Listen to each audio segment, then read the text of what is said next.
avasitte Ideaparkin Funparkin. Mistä on kysymys? No, tässä on kysymys Pohjois-Euroopan suurimmasta sisähuvipuistosta, jossa on ainutlaatuinen simulaattori maailma, mutta myös sitten tämmöisiä perinteisiä huvipuistolaitteita, mitä on tässä meidän ympärillä. Mitkä on teidän vahvuudet tässä huvipuistotoiminnassa? No, meidän vahvuus on eittämättä se, että me ollaan hyvällä paikalla. Eli Ideaparkkiin on helppo tulla koko Etelä-Suomesta. Ja me ollaan auki melkein joka päivä vuodessa, että 361 päivää ja 10-20 ollaan auki. Ja sitten tietenkin se, että meillä on tekemistä ihan kaikenikäisillä, ihan 1-vuotiaasta sinne varttuneempaan väkeen. Mistä päin odotatte, että teille saapuu asiakkaita? Pirkanmaa on toki meidän ykkösalue, mutta kyllä me odotetaan, että meille tulee runsaasti Turun seudulta ja pääkaupunkiseudulta, Päijät-Hämeestä.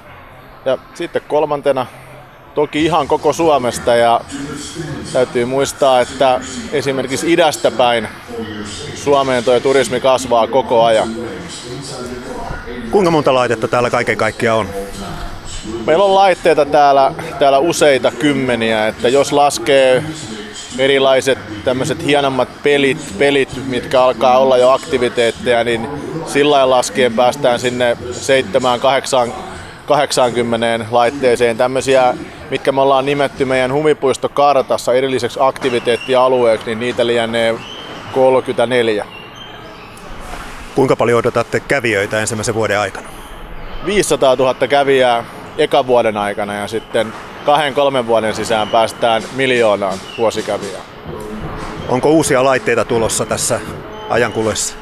Uusia laitteita tulee ihan jatkuvasti. Se on meillä strateginen valinta, että Funpark tulee uudistumaan ihan jatkuvasti. Eli puolen vuoden välein vähintään asiakkaat tulee näkemään jonkun uuden aktiviteetin täällä. Mainitse joku todella kuuma laite. Todella kuumia laitteita on meidän uusimmat simulaattorit. Eli täällä meidän 6D Adrenaline ja sitten XD Ride, niin ne on varmasti semmosia, mistä tulee hittejä. Ja takana näkyvä törmäilyautot, missä kerrankin saa ja pitää törmäillä, niin uskon, että tulee olemaan myös hyvin suosittu. Teillä on tässä samalla alueella myös ruokailumahdollisuus. Kyllä joo. Eli meillä on lähdetty siitä, että perhe voi viettää täällä koko päivän ja niin, että voi syödä mukavasti kotiruokaa ja sitten terveellistä, maittavaa muutenkin tarjontaa löytyy koko perheelle. On kahvilaa ja ravintolaa, siis kumpaakin löytyy jäätelöbaari ja sitten ulkona on myös kesäterassi kesäisin. Teillä oli tänne työntekijöiden rekry, oliko vaikea saada väkeä ja minkä verran teillä on täällä nyt töissä ihmisiä? Ei ollut vaikeaa saada, että kun huvipuistoa haetaan, niin se on niin positiivinen juttu, niin ilmeisesti sen takia se kiinnostaa nuoria. 80 on tällä hetkellä palkkalistoilla, että sen verran palkattiin uusia. Tuntui hyvältä ja pelottavalta, kun kävin tuossa 2 laitteella lävitten, niin tuli paha olo, kato, kun mentiin niin kovaa ja korkealta, että on tää 6D-laite, kun siellä tuuli ja tuli vettä ja ilmaa ja se on aivan fantastinen, mutta varmaan ehkä, kun mulla on helposti paha olo jossakin tollesti, niin aika raju homma kyllä, että mä uskon, että aikuiset tykkää kyllä näistä vehkistä kyllä yli kaiken, että mä oon tyytyväinen kyllä. Nopeasti laitettiin tää pyörimään ja tää on ihan siisti ja hyvän näköinen homma tässä ja ulkoalue aukaistaan tuossa toisessa aallossa sitten muutaman viikon päästä ja saadaan niinku uudet avajaiset ja saadaan ovet ulos tästä vielä. Sitten tulee semmoinen puoli hehtaaria lisää, että tyytyväisin mielen kyllä. Mitä uutta Funpark tuo Ideaparkkiin? No sisähuvipuiston tietenkin. Se tuo uutta itse asiassa tässä muodossa koko Suomeen ja koko Pohjois-Eurooppaan tietyllä tavalla. Uskotko, että tänne tullaan ihan vaan Funparkin takia? Ehkä joku saattaa näin toki tulla, mutta kyllä yleensä voisin kuvitella, että perheestä löytyy sitten aina joku, joka myös tulee ostoksille. Ja kuitenkin se niin kuin 5 vuoden historia Pirkanmaan suurimpana ja parhaana ostospaikkana, niin sen väkisinkin johtaa siihen, että sitä ostoshommaa on siinä mukana. Te olette varautuneet myös laajentamaan tarvittaessa tätä puistoaluetta.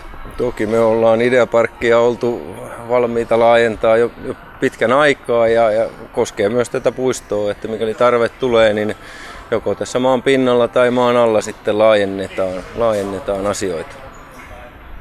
Mitä muuta siellä maan alla tapahtuu?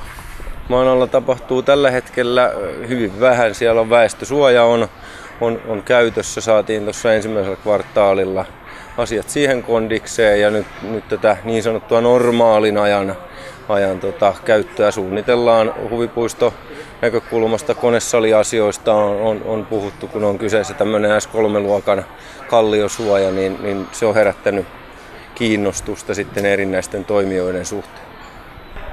Mitkä kaikki laitteet kauppakeskusjohtaja Olli Kestäränius on täällä Funparkissa jo testannut? Testannut ainakin noita simulaattoreita, karusellia. En ole päässyt testaamaan, on sen verran tarakka leveä, että mahdu, mutta minivuoristorata on tullut testattua ja tietenkin oma suosikki radio-ohjattavat törmäilyautot. No, kenelle voit suositella tätä paikkaa? Kaikille tietenkin.